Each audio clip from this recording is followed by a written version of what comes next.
Off with you, Ian. What can we do with Google Glass now in healthcare? I know that Google's pulled back a little bit in its consumer offering, but what are we seeing in Google Glass now? Sure, absolutely. So Google paused their consumer-facing Explore program more than a year ago. But the dirty little secret is, in the world of work, in the world of enterprise, there are numerous applications for glass. Everything from oil and gas, field, manufacturing. There are, dozens of startups pursuing these really important scenarios. But I think the most important vertical, and certainly one that's doing the best, is healthcare, and within that, Augmedix. I mean, what we're doing is, rehumanizing the doctor-patient interaction, allowing doctors to see patients, have conversations, and instead of having their back turned, clicking and typing the whole time, our service is doing that important documentation work for doctors, allowing the doctor to just speak, engage with their patient in front of them. There are other applications in healthcare too, in the OR, in the hospital, even in the field. I think there are many possibilities for glass in healthcare. And Ron, you're nodding your head because you have an app that allows people to see the doctor through their smartphone. But at what point do you actually need to see the patient in person? Well, it depends, right? So it depends on the circumstances. It depends on on what happens in the real world. But let's talk about data for a little bit, right? So let's talk about it. We know that in the United States, more than 74% of ER visits are unnecessary, right? That's by statistics. Kaiser Permanente has shown that more than 50% of doctor visits are necessary in the office. Moving in Southern California, more than 50% of doctor visits into virtual channels, with a commitment that Dr. Pearl, that will be here later today, said that the entire Kaiser will move to more than 50% virtual by the end of 2018. Right? So there's a lot of healthcare that can move to virtual channels, and it depends in what way, right? So it can be via text messages, it can be via video consultation, it can be via voice. HealthTap just launched HealthTap Doctor AI on Alexa, right? So think about how healthcare will change when older people in the home that actually cannot use apps and they cannot use computers, but it's very difficult for them, obviously, to go to the clinic or to the hospital when they can actually interact very easily with a doctor without even touching a computer or a phone, by just using their voice, and not only talk with doctors, but actually ask questions and find information, connect with nurses, connect with care. And these people are older people, their eyesight is not great, their motoric skills are not fantastic, but they need to access care. This is where most of the need for care is and most of cost of care is. Right, that's a huge population, is this aging population. It also might be really hard for this older population to adopt new technologies. How do you get through that hurdle? Yeah, so that's why I'm excited about Alexa. You don't need to do anything to adopt Alexa. You just need to talk to a machine in your natural language. And if you try Dr. AI on Alexa that HealthTap launched last week, it's available on the Alexa store right now. You'll see that you don't need to do anything. You just speak to the machine. And the machine, if it needs to, it connects you with a doctor. So what we're doing when we build technology, right, which is very exciting, is remove the barriers to adoption and get closer to the user, understand where they are. And because we spent the last 6 years building the infrastructure, bringing 107,000 doctors, building the largest library of doctor knowledge in the world, and now we have a training set that can feed Dr. AI, we're able to just use the interface that is the simplest for the user and then provide care at the lower cost at the right time that people need it most. Sami, I want to move on to you. And I'd really like to get your input because, and for people who don't know, Sami is working on a startup that helps people change their behavior in order to overcome diabetes, if I'm saying that right? Yeah, I'll be more dramatic. We can actually reverse type 2 diabetes. And I know it sounds absolutely completely crazy, but we've run a formal clinical trial and published results in a peer-reviewed journal that it is actually possible. So yeah, it's pretty dramatic. But you're doing that through through technology, through behavioral changes. Yeah, so obviously you need the right science to be able to deliver that kind of outcomes, but the other key puzzle or piece of the puzzle that we had to solve was when we reverse type 2 diabetes, the doctors who work for us, they have to be de-prescribing medications almost on a daily basis. And it's critical because if you're on hypoglycemic drugs, you're type 2 diabetic, and if you take too many of them, you're going to be in coma and you're going to be in ER. So you have to be able to deliver continuous remote care. So if you think about kind of visiting a doctor, for the last 200 years, if something was wrong, you would hop on your horse or walk or drive your car to a doctor, and then the doctor will help you or help you. And then over the last 10 years, it's been you take your smartphone or you take your computer and you can have this kind of a telemedicine visit. But that wasn't enough for us. What we had to be able to do is to deliver continuous remote care. And obviously that's possible when you have sensors and your patients are sending real-time data, which is what's happening with Virta to us. So technology is key, but I'll just add quickly that technology is not enough. So we tried working with outside physicians, and anyone here, most of you who work in healthcare, you know that changing healthcare processes is even harder than building the technology. So what we ended up doing was building a full stack company where the physicians are actually our employees, full-time employees, and they use our technology and they use our processes. Mm-hmm. So break it down, how does it work? It's you send the patient home with sensors, the data is uploaded automatically so they don't have to worry about, and then the doctor sees something's wrong. How does it work? Yeah, so there's a number of biomarkers that we track on a daily basis from your blood and other things like blood pressure. And then all that data is streamed back to our team. So you can imagine that a doctor might be looking at thousands of patients, 15 seconds, 30 seconds each, every single day. And then they make decisions with the help of software and AI that how do we adjust the care path for that particular patient. So it's a whole different care delivery model, which is practically impossible to shoehorn into the current model, which is really a 50-minute visit every 3 or 6 months. Right. So the challenge here, I would think, would be, you're uploading the data, the doctor sees the data, but then how could you hook into something like HealthTap and have virtual doctor's visits? How does it work to get the patient to actually change their behavior? Well, obviously, that's a kind of a whole another problem. How do you make the person actually change behavior? Those Fitbits are not really changing people's behavior. In our case, you need the right science. If you don't use the right scientific approach and protocol, it's not going to work. And then secondly, you do need these kind of little nudges all the time, which you can deliver when your diabetes clinic is in your pocket.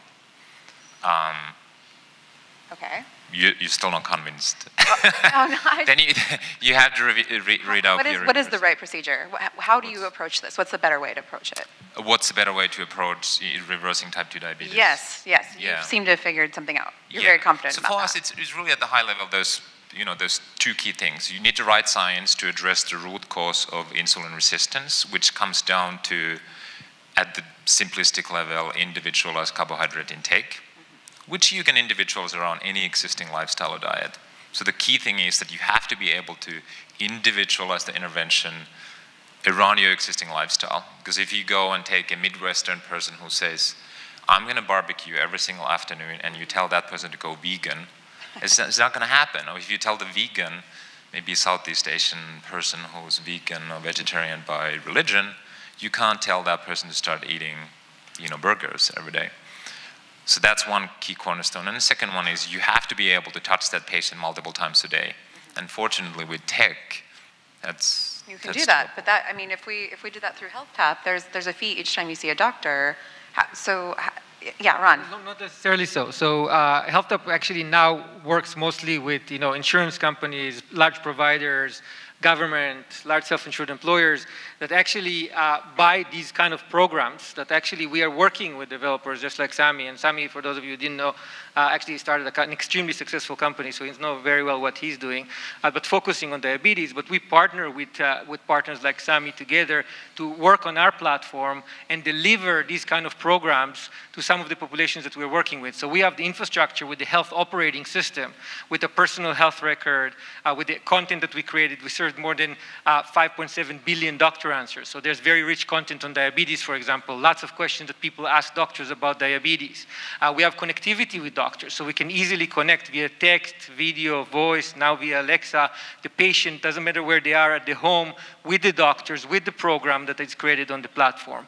We have connectivity to pharmacies that you can get drug delivery to the home on our platform. We have a combination with Quest Diagnostics that people can be sent to a lab and get the test done and interpreted. All of it is done on the platform itself and allows programs to be delivered very, very efficiently by the partners that we're working with. And Arnaud, you've been so quiet over there. I haven't gotten to you yet, so I want to bring you into this conversation.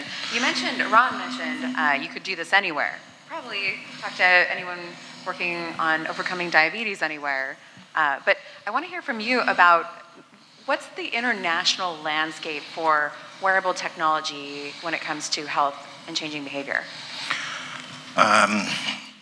Well, I think the first point is you guys are in a great space, all the three of you. I think let's take a step back and recognize that why this is absolutely required, why virtual care needs to happen. Point number one, as we all know, the shortage of doctors is going to be an immense problem. We're talking about anywhere between 60,000 and 90,000 doctors missing in the US only by 2022. And some areas are very fragile. If you think about pathology, if you think about psychiatry, where actually the number of mental health specialists is declining year on year. If you're thinking about radiology, all those specialties are going to be even more impacted. Now, think also about the 2 billion on the planet that don't have any access to healthcare. And we published back to 2 years ago a study with the Boston Consulting Group about Nigeria. It would take 300 years to train in Nigeria the number of doctors required to reach the density of Germany. So there is no way everything's going to happen without virtual care. So the virtual care is there to stay. We're talking about CAGRs of 40, 45, 40, 50%. Annually, we're talking about a very large market, talking about a macro level. Just the field of Ron, telemedicine, we think by 2022, it could be $3.5 billion as a market. Now, thinking larger, including what Sam is doing, what Jan is doing, what all those guys are doing in the field of e-hospital, e-clinics, teleradiology, e-ICU, discharge management, we think about a market of 25 billion. So that's a huge, huge opportunity, and it needs to happen. Yeah, even in the US, I just read a report that said that wait times to actually see your doctor, not waiting in the doctor's office, but wait times to actually get an appointment are increasing in just the US. Yeah. Yeah. And not only that, I mean, there was in the opening remarks made this morning the concept of changing our minds from the triple aim to the quadruple aim. And I found that very interesting. Think about convenience to doctors, not only convenience to patients as one of the three aims.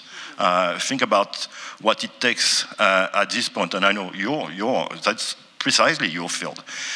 In the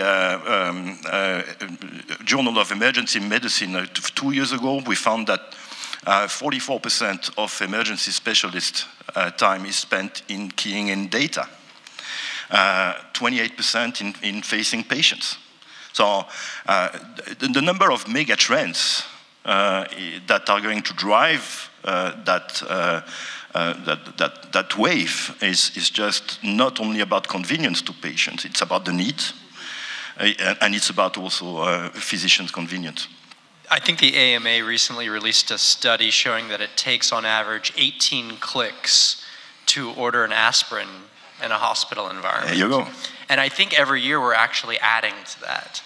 So we're burdening our doctors with more documentation every year, and we're not letting any more doctors be doctors or enter the United States, and this is going to create a catastrophe. So the looming theme of today, probably the question that might be brought up quite a bit, is about the repeal of Obamacare. Obama himself said that when he put the ACA in place, he expected that we would improve upon it and change it. But it's, you know, it's really unclear what's going to happen if they're going to make a decision in Congress today. But if you were to change anything about the ACA to make it a little more favorable towards bringing down the cost of healthcare, getting people to see doctors sooner and more efficiently, what's one thing you would change? What would you change?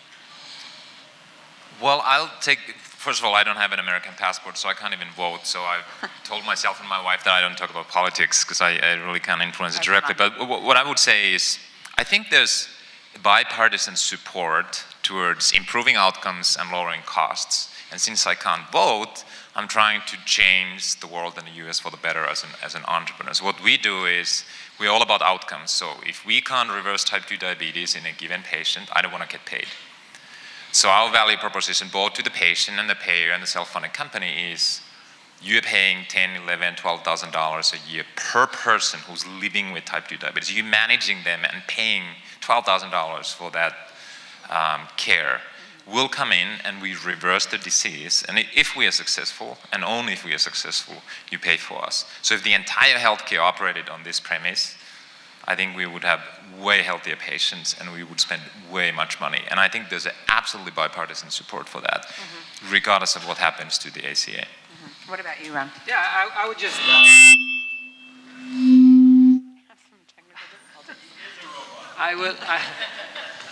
I will actually, on both sides, again, non-partisan at all, but I would spend resources thinking about interoperability. Right? I think that one of the biggest problems that we have in healthcare today is guesswork. Right? So we are moving money from one place to the other, creating a lot of inefficiencies because data is not interoperable in healthcare. Like, there's no way for entities to share data with each other. There's no way to do data analytics. It should be a national plan. Yeah. So the resources need to go into, instead of like arguing about these kind of things back and forth, I would take the resources into putting into really bringing all the data in this country to start connecting into one place, one repository, exchange it under one data standard that will make it better for everybody to exchange the data and start being able to actually start using data in healthcare and stop doing guesswork, right? So, and I think that this is the place that they need to spend their time rather than haggling on other things. Absolutely. I can't tell you how many startups I get pitched that are trying to solve this problem, but they're doing a one-to-one solution because that's the only pathway they see possible. Yeah, I think that we need to get some wind in the back. You know, with the health operating system and with the HealthTap cloud, you know, we're able to bring an entire platform to connect to one personal health record. But now we need to bring all the entities in this country to connect to that so they can exchange data with each other. Everything with the permission of the user, everything around a set of guidelines that will be supervised. I'm absolutely into that. So the legislators should spend time on this rather than spend time on this plan or the other plan. Yeah. What do you got to say, Ian? I agree with Ron completely. So if I had 3 policy bullets that I could just get in there, one would be around free flow of data and information. And I really think it's a nonpartisan idea. I mean, if you look at the HITECH Act, people forget that was under President Bush, and it made some soft attempts to go in that direction. We need a lot more of that. Second bullet would be free flow of people. I think we have all kinds of restrictions around where patients can get care, where and how they get insurance, where doctors can be immigrated, where they can move. It's creating ridiculous inefficiencies. The third, I would say, I'll just leave it to those two. How about that? Why has it been so hard to create some sort of a national database? What's the barrier here? Because a lot of people keep saying we need to change things and nothing seems to change. Just completely misaligned incentives and large entrenched players that are profitably rent-seeking and have near monopolistic powers. All right. Yeah, all right, amen. Arnaud, I'd really like to hear from you. What do you think needs to change? Well, with the caveat that, again, I'm French first, and so... But you have a very different system. Yeah, no, but no, seriously, I think we obviously would not take a partisan view on, and we have attached a lot of importance to our neutrality at the World Economic Forum. So I would rather think about what needs to happen, irrespectively of the Affordable Care Act. Value-based healthcare will happen because the trends are such that the current path is not sustainable.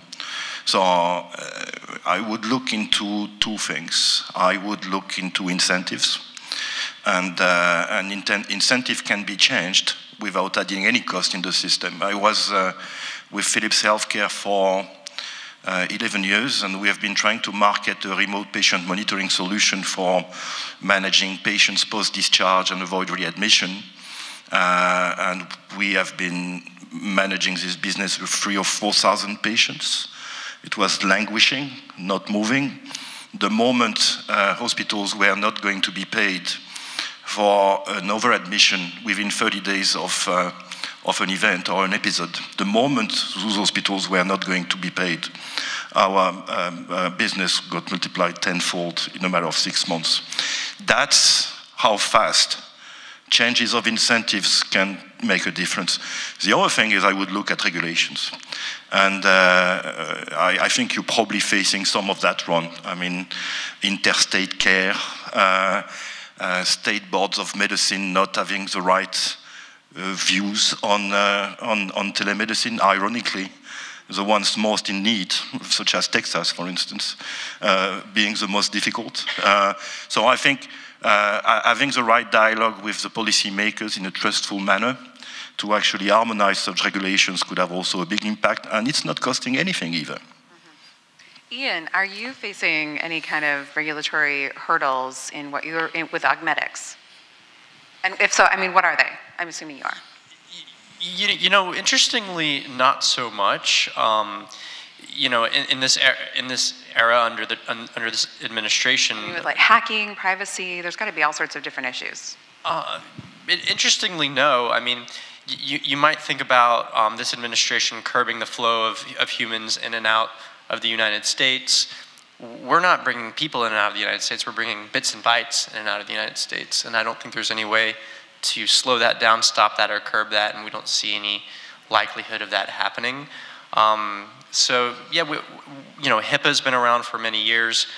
We abide by that thoroughly. We're unaffected by any of the current regulatory climate.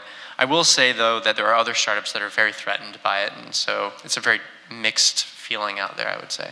Ron, you've been going all over the world this past year and launching HealthTap in many different languages. What are you seeing are the differences between the United States and some of these other places?